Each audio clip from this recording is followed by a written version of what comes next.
Students, अभी तक हम कर चुके हैं इस यूनिट में कि किस तरह से आफ्टर इंडिपेंडेंस जो हमें इकोनॉमी हैंडओवर की थी ब्रिटिशर्स ने, वो कैसी इकोनॉमी थी। It was a stagnant economy, it was a backward economy, और किस तरह से गवर्नमेंट ने वेरियस प्लान्स बनाए हैं, वेरियस 5 ईयर प्लान्स बनाए हैं, सो दैट कि हमारी इंडियन इकोनॉमी की डेवलपमेंट को, ग्रोथ को रेज किया जा सके। गवर्नमेंट ने जो बनाए हैं industrial sector reforms, agriculture sector reforms, foreign trade को लेके क्या क्या रूल्स रहेंगे, तो ये सब पैटर्न को किस तरह से फॉलो अप किया जाना चाहिए थ्रू 5 ईयर प्लान्स, ये सब डिसाइड हुआ था। अब गवर्नमेंट ने जो इकोनॉमिक सिस्टम अडॉप्ट किया था, it was a mixed economy, लेकिन मिक्स्ड इकोनॉमी में भी अगर पब्लिक सेक्टर और प्राइवेट सेक्टर दोनों मिलकर काम कर रहे हैं तो ज़्यादातर जो होल्ड रहेगा बिटवीन 1947 टू 90 वो किसका रहा है, गवर्नमेंट का रहा है। और आपको पता है कि गवर्नमेंट का मेन एम क्या होता है, सोशल वेलफेयर को मैक्सिमाइज करना। अगर प्राइवेट सेक्टर को कुछ लिबर्टीज दी गई हैं तो वो भी लाइसेंस के साथ दी गई है कि अगर आपको आपके प्रोडक्ट में डाइवर्सिफिकेशन करनी है तो भी गवर्नमेंट की परमिशन लेनी पड़ेगी। अगर कोई लाइसेंस चाहिए अपनी कंपनी को एक्सपेंड करने के लिए, अपनी फर्म को एक्सपेंड करने के लिए, तो भी गवर्नमेंट की परमिशन लेनी पड़ेगी। That means it was not the liberty wise true. That means उसमें किसी भी तरह की प्राइवेट सेक्टर को कोई भी लिबर्टी नहीं दी गई है। जितनी भी सेक्टर्स, जितने भी इंडस्ट्रियल सेक्टर, फैक्ट्रीज थी, कंपनीज थी, वो सारी गवर्नमेंट ने अपने कंट्रोल में की हुई थी, और किस तरह से होल्ड उस पर रखा जाएगा, that was we have already studied it, right. Now अब जब गवर्नमेंट ने इस तरह की रिस्ट्रिक्शंस रखी गई थी तो गवर्नमेंट के खर्चे जो एक्सपेंडिचर थे वो रेज होते जा रहे थे। अब गवर्नमेंट के जो खर्चे रेज होते जा रहे थे तो गवर्नमेंट को लोन भी लेना पड़ रहा था बाहर से। लोन लेने के साथ साथ जो इकोनॉमी की सिचुएशन है हमारी, वो बहुत ज़्यादा डाउन चली गई, क्योंकि सोशल वेलफेयर जब आप करोगे तो कॉस्ट से कम भी कभी आपको सेल करना पड़ेगा टू मैक्सिमाइज सोशल वेलफेयर। तो इस तरह से जो इकोनॉमी, गवर्नमेंट है, पब्लिक सेक्टर है, वो कम्प्लीटली इकोनॉमी को मैनेज नहीं कर पाया, क्योंकि प्राइवेट सेक्टर को कुछ अपॉर्चुनिटीज़ नहीं दी गई थी। अब सारी की सारी इन्वेस्टमेंट किसको करनी थी, पब्लिक सेक्टर को ही करनी थी। प्राइवेट सेक्टर को इतनी परमिशन नहीं थी कि वो एक लार्ज स्केल पर इन्वेस्टमेंट कर पाए। तो इस वजह से क्या हुआ, ड्यूरिंग 1990 के आसपास जो हमारी न्यू इकोनॉमिक रिफॉर्म्स, क्योंकि लोन जो है वो लेना लगातार जो है इंडियन गवर्नमेंट लोन लेती रही, और इसकी वजह से क्या हुआ, जो परफॉर्मेंस है पब्लिक सेक्टर की डाउन हो गई, और इसकी वजह से 1991 में न्यू इकोनॉमिक पॉलिसीज को अडॉप्ट करना पड़ा due to poor performance of public sector, right. तो क्योंकि हमारी इकोनॉमी बहुत ज़्यादा डाउन चली गई थी।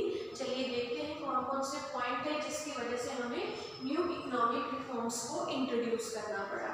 फर्स्ट हमारे पास है poor performance of the public sector. जैसे मैंने आपको बताया कि सब कुछ जो है वेलफेयर करते जाएंगे तो परफॉर्मेंस उतनी नहीं रह रही थी, और जो प्राइवेट सेक्टर को न्यू अपॉर्चुनिटीज़ नहीं मिल पा रही थी। डेफिशिएटिंग भी होगी। जो बैलेंस ऑफ पेमेंट अकाउंट हमने अपना मैक्रो में भी पढ़ा था कि जिसमें हम एक्सपोर्ट और इंपोर्ट कितना हो रहा है उसका हम बीओबी में चेक करते हैं, बैलेंस शीट में चेक करते हैं, तो वो सारा क्या चलता जा रहा था, डेफिशिएट में चलता जा रहा था। देखो इतनी ज़्यादा रिस्ट्रिक्शंस लगाने के बाद भी हमने इनवर्ड लुकिंग ट्रेड स्ट्रेटजी को अडॉप्ट किया था, इंपोर्ट सब्स्टिट्यूशन को हम लोग अडॉप्ट कर रहे थे, उसके बावजूद भी जो हमारा बैलेंस ऑफ पेमेंट है वो किसमें चल रहा था, डेफिशिएट में चल रहा था। यानी कि इंपोर्ट्स ज़्यादा थे, इतना ज़्यादा टैरिफ और कोटा लगाने के बावजूद भी हमारे जो इंपोर्ट्स थे वो ज़्यादा हो रहे थे, और एक्सपोर्ट्स जो थे वो कम थे। क्यों एक्सपोर्ट्स कम क्यों थे, क्योंकि जो इंटरनेशनल स्टैंडर्ड के क्वालिटी नहीं दे पा रहा था। दैट्स वाई एक्सपोर्ट कम थे, क्योंकि जब तक चीज़ें कंपटीशन में नहीं आएगी, एक ओपन वर्ल्ड में हम लोग प्ले नहीं करेंगे, टेक्नोलॉजी का हमें पता नहीं चलेगा, इनोवेशन का नहीं पता चलेगा, हम अपने ही दायरे में रह के जब तक हम काम करेंगे तब तक हम ग्रोथ नहीं कर सकते हैं। तो यही सेम इंडियन इकोनॉमी के साथ भी हो रहा था कि रिस्ट्रिक्शंस लगाने के बावजूद भी हमारा इंपोर्ट ज़्यादा था और एक्सपोर्ट जो था वो कम था। नेक्स्ट है इन्फ्लेशनरी प्रेशर। जो इन्फ्लेशनरी प्रेशर, अब इन्फ्लेशनरी प्रेशर क्यों आएगा? क्योंकि गवर्नमेंट का मेन एम क्या था? वेलफेयर को मैक्सिमाइज करना। अब वेलफेयर को मैक्सिमाइज करने के लिए क्या करना पड़ रहा था कि जो लोन लेने पड़ रहे थे गवर्नमेंट को, और कॉस्ट से कम प्राइसेस पर भी अपने प्रोडक्ट्स को सेल करना पड़ रहा था। तो अब कहीं ना कहीं से तो वो इन्वेस्टमेंट को चलाना था ना उसको। अब जितना ज़्यादा मनी का फ्लो होगा इकोनॉमी में, हमने ये मैक्रो में भी कंसेप्ट को स्टडी किया है कि जितना ज़्यादा मनी सप्लाई का फ्लो होगा, मनी सप्लाई रेज हो जाएगी। मनी सप्लाई रेज होने से क्या होगा? प्राइसेस ऑटोमेटिकली रेज हो जाएंगे, क्योंकि लोगों की इनकम बढ़ेगी, वो डिमांड ज़्यादा करेंगे प्रोडक्ट्स की। जो हम कह रहे थे कि इंपोर्ट ज़्यादा हो रही है, उन प्रोडक्ट्स की जो डिमांड है वो लगातार बढ़ती जा रही थी और जो प्राइसेस हैं वो रेज होते जा रहे थे। फॉलिंग फॉरेन एक्सचेंज रिजर्व्स, जैसे हमने कहा था डेफिशिएंट बीओपी चल रहा है, तो इंपोर्ट हम लोग ज़्यादा करेंगे। इंपोर्ट करेंगे तो हमें नेशनल इनकम को भी ऑब्वियसली पे करना पड़ेगा, जिसकी वजह से हमारे फॉरेन एक्सचेंज रिजर्व्स जो हैं, फॉरेन करेंसीज जो हैं, आरबीआई के पास बहुत ज़्यादा उनका लेवल जो है वो कम हो गया था। ठीक है, जिसकी वजह से और लोन लेने पड़ रहे थे from the world bank, from the IBRD bank, right. Next है ह्यूज बर्डन ऑफ डेट। जब आप लोन कॉन्टिन्यूसली लेते जाओगे तो डेट का जो बर्डन है वो ऑब्वियसली रेज होता जाएगा। अगर प्रीवियसली डेट्स हम लोग नहीं पे कर पाएंगे तो जो बैंक्स हैं, जो वर्ल्ड बैंक है, जो आईबीआरडी बैंक है, वो भी और लोन हमें देने से मना कर देगा, क्योंकि इसमें भी क्या होता है स्टूडेंट्स, रैंक्स होते हैं कि कितना ज़्यादा ये लोन लेता है, कितना रीपेमेंट का क्राइटेरिया क्या है। तो इन सब चीज़ों को फॉलो अप करने के बाद ही नेक्स्ट लोन हमें मिल पाता है। उसके बाद है इनएफिशिएंट मैनेजमेंट, क्योंकि प्राइवेट सेक्टर को इतनी ज़्यादा अपॉर्चुनिटीज नहीं दी गई थी कि जिसकी वजह से क्या हुआ, पब्लिक सेक्टर की जो मैनेजमेंट है वो बहुत ज़्यादा एफिशिएंटली काम नहीं किया था। और इनएफिशिएंट मैनेजमेंट, राइट। तो इन सब कारणों से क्या है कि 1991 में एक क्राइसिस आ गया था, एक डिप्रेशन का फेस जो पूरी इकोनॉमी को फेस करना पड़ा था। और इस क्राइसिस ने फोर्स किया कि हम आईबीआरडी से, International Bank of Reconstruction and Development, IBRD की फुल फॉर्म नोट कर लो, International Bank for Reconstruction and Development, right, जिसको हम वर्ल्ड बैंक के नाम से भी जानते हैं। और जो आईएमएफ, इंटरनेशनल मॉनेटरी फंड से भी हमारी इंडियन इकोनॉमी को और ज़्यादा लोन लेना पड़ा, फाइनेंशियल हेल्प लेनी पड़ी, क्योंकि ये सारी सिचुएशन जो है वो अराइज हो रही थी। और जो लोन लिया था, ये डाटा आप नोट कर लेना कि कितने का लोन लिया था, 7 बिलियन लोन का लोन लिया था from the IBRD and IMF, international monetary fund. और उन्होंने भी अब इस बेसिस पर लोन दिया था कि जो इंडियन इकोनॉमी है, एज अ एडवाइजरी था उनके लिए कि आप क्या करो, एलपीजी की पॉलिसी को अडॉप्ट करो, यानी कि लिबरल करो, प्राइवेट सेक्टर को भी कुछ काम करने का मौका दिया जाए, प्राइवेटाइज किया जाए। जो भी गवर्नमेंट ने इतनी इंडस्ट्रीज अपने कंट्रोल में की हुई थी उसको प्राइवेटाइज किया जाए, और मोर ओवर वर्ल्ड इकोनॉमी में भी पूरा पार्टिसिपेट करे, यानी कि ग्लोबलाइजेशन का कंसेप्ट होना चाहिए। तो इन सब चीज़ों को देखते हुए क्या हुआ, 1991 में न्यू इकोनॉमिक पॉलिसी अडॉप्ट की गई थी। स्टूडेंट्स एक और बात नोट करो कि जो 1991 में हमारे फाइनेंस मिनिस्टर कौन थे, सरदार मनमोहन सिंह, उन्होंने ये पॉलिसी वो लेकर आए थे, new economic policy. He is a economics well non renowned economist, right. तो उन्होंने ये पॉलिसी जो है वो अडॉप्ट की थी, जिनकी वजह से हमारी इकोनॉमी इतनी ज़्यादा इस लेवल से बूस्टअप हुई, राइट। तो एनईपी फर्स्टली आज के लेक्चर में हम लिबरलाइजेशन के ऊपर ही पढ़ेंगे। लिबरलाइजेशन, तीन तरह की पॉलिसीज जो अडॉप्ट हुई थी, liberalisation, privatisation and globalisation. Sir इस लेक्चर में हम लिबरलाइजेशन को ही स्टडी करेंगे। लिबरलाइजेशन का मीनिंग क्या होता है, सबसे पहले हमें ये देखना है। लिबरल दैट मीन्स लिबर्टी देना, दैट मीन्स फ्रीडम देना, that is what called liberalisation. Removal of entry and growth restriction on the private sector, यानी कि प्राइवेट सेक्टर के ऊपर जितनी भी रिस्ट्रिक्शंस लगाई हुई थी और ग्रोथ के कंसेप्ट को रेज, जहाँ मतलब वो रेज करना चाहते थे, अपने प्रोडक्ट्स को डाइवर्सिफाई करना चाहते थे, तो उनके ऊपर गवर्नमेंट ने रिस्ट्रिक्शंस लगाई हुई थी। उन रिस्ट्रिक्शंस को रिमूव किया गया, दैट मीन्स लिबर्टी दी गई, फ्रीडम दी गई, right. Next is deregulation and reduction of government control. Deregulate किया गया, जो भी पॉलिसी बनाई गई थी उसको डीरेगुलेट किया गया और जितने भी गवर्नमेंट कंट्रोल थे उन पर से जो रिडक्शन, जो रिस्ट्रिक्शंस हैं उनको, उन रिस्ट्रिक्शंस को रिड्यूस किया गया, ठीक है। तो that is what called liberalisation, ये इसका मीनिंग हो गया। अब मेन इसका पर्पस क्या था लिबरलाइजेशन का? To unlock the economic potential MNCs to invest and expand, कि जितने भी हमारे पास इकोनॉमिक रिसोर्सेज हैं, राइट, इकोनॉमिक पोटेंशियल हमारे पास जितना है फाइनेंस से रिलेटेड, उसको बहुत ज़्यादा एक्सप्लोर करना। और एक्सप्लोर कैसे होगा? जब MNCs की हेल्प मिलेगी, FDI प्रमोट किया जाएगा, रिस्ट्रिक्शंस को रिमूव किया गया था, प्राइवेट सेक्टर को अपॉर्चुनिटीज प्रोवाइड करवाई गई थी, जितनी भी रिस्ट्रिक्टेड पॉलिसी थी उनको सबको रिड्यूस किया गया था, that is what called liberalisation. और इनका मेन पर्पस भी यही था। सेकेंड इसका हम करते हैं कि कंपटीशन में आना। जब चीज़ें कंपटीशन में आएगी, जब रिस्ट्रिक्शंस नहीं होंगी तो मार्केट में प्रोडक्ट्स जो है वो कंपटीशन में आएंगे, और कंपटीशन में जब चीज़ें आती हैं तो फुल एफिशिएंसी से काम किया जाता है, यानी कि एफिशिएंसी जो है वो रेज हो जाएगी। अब जो हम ये लिबरलाइजेशन पढ़ रहे हैं इसके अंदर भी बहुत सारी रिफॉर्म्स की गई थी। अब ये रिफॉर्म्स कौन कौन सी थी? इंडस्ट्रियल सेक्टर रिफॉर्म्स थी, फर्स्ट नंबर पर हम ये स्टडी करेंगे। Second financial sector reforms, third one is tax reforms, fourth is foreign exchange reforms and fifth one is trade and investment policy reforms. तो सबसे पहले स्टूडेंट्स हम स्टडी कर रहे हैं इंडस्ट्रियल सेक्टर रिफॉर्म्स को, यानी कि जो भी इंडस्ट्रीज को लेकर रिफॉर्म्स बनाई गई थी।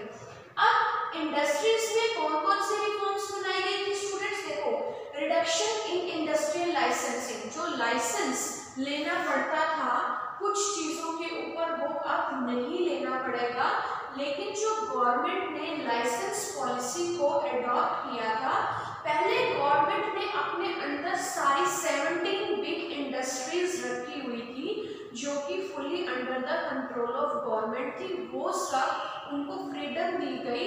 सिर्फ 3 इंडस्ट्रीज अपने अंडर रखी गवर्नमेंट ने, बाकी सबको लिबर्टी दे दी थी, बट विद द चेक कि वो कुछ इलीगल काम ना करें। मतलब जिसकी वजह से भी सोशल वेलफेयर के ऊपर फर्क पड़ता है, वो इंडस्ट्रीज गवर्नमेंट ने अपने हाथ में रखी थी, बाकी सारी इंडस्ट्रीज को लिबरल कर दिया गया था। Reduction in industrial licence reduce कर दिया गया था, यानी कि लाइसेंस पॉलिसी को। Decrease of public sector role, अपने जो रोल पब्लिक सेक्टर का था वो प्राइवेटाइज कर दिया गया था, यानी कि डिसइन्वेस्टमेंट की हेल्प की गई थी। 17 इंडस्ट्रीज जो गवर्नमेंट ने अपने कंट्रोल में, हैवी इंडस्ट्रीज जो अपने कंट्रोल में रखी हुई थी, उनको 3 के साथ रिस्ट्रिक्ट कर दिया गया था। दैट मीन्स मेनली जो डिफेंस इक्विपमेंट्स हैं वो गवर्नमेंट ने अपने कंट्रोल में रखे। एटॉमिक एनर्जी जनरेशन प्रोग्राम्स जितने भी चलते हैं एटॉमिक एनर्जी से रिलेटेड, क्योंकि इसका मिसयूज हो सकता है, तो ऐसी इंडस्ट्रीज को गवर्नमेंट ने अपने कंट्रोल में रखा, बाकी सबको लिबरल कर दिया गया था। एंड रेलवेज यानी कि पूरा इंडिया में जो फैला हुआ नेटवर्क है जिनके थ्रू इलीगल काम हो सकता है, तो वो सब गवर्नमेंट ने अपने कंट्रोल में ही रखा था। नेक्स्ट है D reservation of small scale industries. जो स्मॉल स्केल इंडस्ट्रीज है उनको डी रिजर्व किया गया था, यानी कि जो प्राइवेट सेक्टर है वो अपने स्मॉल स्केल इंडस्ट्रीज को जितना मर्जी चाहे एक्सपेंड कर सकते हैं। स्मॉल स्केल इंडस्ट्रीज को गवर्नमेंट अपने कंट्रोल में नहीं रखेगी। स्मॉल स्केल इंडस्ट्रीज जो स्मॉल लेवल पर खुली होती हैं और जिनका इन्वेस्टमेंट 1 लाख तक का होता है, ठीक है, उस टाइम पर 1 लाख तक का था। आज जो है स्मॉल स्केल इंडस्ट्रीज हम उनको बोलते हैं जिनकी इन्वेस्टमेंट 5 करोड़ तक की होती है, ठीक है, उनको हम स्मॉल स्केल इंडस्ट्रीज बनाते हैं। एक जो अप्लाई किया गया था नया act, monopolistic restrictive trade practices, अब यहाँ पर इनको भी खत्म किया गया था ताकि जो जितना मर्जी चाहे जो प्राइवेट सेक्टर है एक्सपेंड कर सकते हैं अपने प्रोडक्ट्स को। जितनी भी रिस्ट्रिक्शंस लगाई गई थी, तो इस एक्ट के अंडर जो है उसको जो रिस्ट्रिक्शंस जितनी भी लगाई हुई थी उनको रिमूव किया गया था। ये तो हुई थी सारी इंडस्ट्रियल सेक्टर रिफॉर्म्स। उसके बाद जो हमारे पास है financial sector reforms. Financial sector reforms यानी कि जितने भी फाइनेंशियल इंस्टीट्यूट्स आ जाते हैं, आरबीआई हो गया, कमर्शियल बैंक्स हो गए, कोऑपरेटिव बैंक्स हो गए, इंडस्ट्रियल रिलेटेड बैंक्स हो गए, एग्रीकल्चर से रिलेटेड जितने भी बैंक्स थे वो सारे आ जाते हैं फाइनेंशियल सेक्टर्स में। तो वहां पर भी कुछ रिफॉर्म्स की गई थी। मेनली क्या था, आरबीआई का जो रोल था वो चेंज किया गया था। अब वो एज अ रेगुलेटर नहीं काम कर रहा था, एज अ फैसिलिटेटर काम कर रहा था, यानी कि चीजों को कंट्रोल में नहीं कर रहा था, रैदर क्या कर रहा था, फैसिलिटेट कर रहा था। रैदर क्या कर रहा था, फैसिलिटेट कर रहा था, यानी कि अब फैसिलिटीज प्रोवाइड करवा रहा था कि किस तरह से और बैंक्स को हम हेल्प कर सकते हैं और फाइनेंशियल सेक्टर हमारा रिमूव, फाइनेंशियल सेक्टर में और ज्यादा जो है बेनिफिट्स मिल सकते हैं, राइट। नेक्स्ट है origin of the private banks. Private banks भी ओपन अप किए गए थे ताकि मनी सप्लाई को प्राइवेट सेक्टर तक पहुंचाया जा सके, जिनको लिबर्टी मिली है ताकि वो अपने बिजनेस को और ज्यादा एक्सपेंड कर सके। और जो प्राइवेट सेक्टर का रेट ऑफ इंटरेस्ट भी कम रखा गया था और सर्विसेज वो लोग ज्यादा प्रोवाइड करवा रहे थे ताकि और ज्यादा ग्रोथ एंड डेवलपमेंट इकोनॉमी में हो सके। नेक्स्ट है increase in limitation of FI, यानी कि FI means foreign investment. Students, एक होता है एफडीआई और एक होता है एफआईआई, फॉरेन डायरेक्ट इन्वेस्टमेंट, यानी कि बाहर की कंपनीज डायरेक्टली आके यहाँ पर अगर इंस्टीट्यूट को ओपन अप करती हैं, that is called foreign direct investment. FII क्या होता है, फॉरेन इंस्टीट्यूशनल इन्वेस्टमेंट, यानी कि यहाँ पर आके अपने शेयर्स को, यहाँ पे जो एग्जिस्टिंग कंपनीज हैं उनमें आके अपने शेयर्स को डाल सकती हैं, परचेज कर सकती हैं, पार्टनरशिप कर सकती हैं। और म्यूचुअल फंड्स में भी बहुत ज़्यादा इन्वेस्टमेंट हो सकती है। तो यहाँ पर जो फाइनेंशियल इन्वेस्टमेंट की लिमिट को 51% किया गया था, right. Ease in the expansion process, यानी कि प्राइवेट इंस्टीट्यूशंस जितने भी ओपन अप किए गए थे उनको फ्रीडम मिली थी कि वो अपनी ब्रांचेस को और ज़्यादा एक्सपेंड कर सकते हैं, राइट। तो यहाँ पर ये एक्सपेंशन पॉलिसी भी अडॉप्ट की गई थी।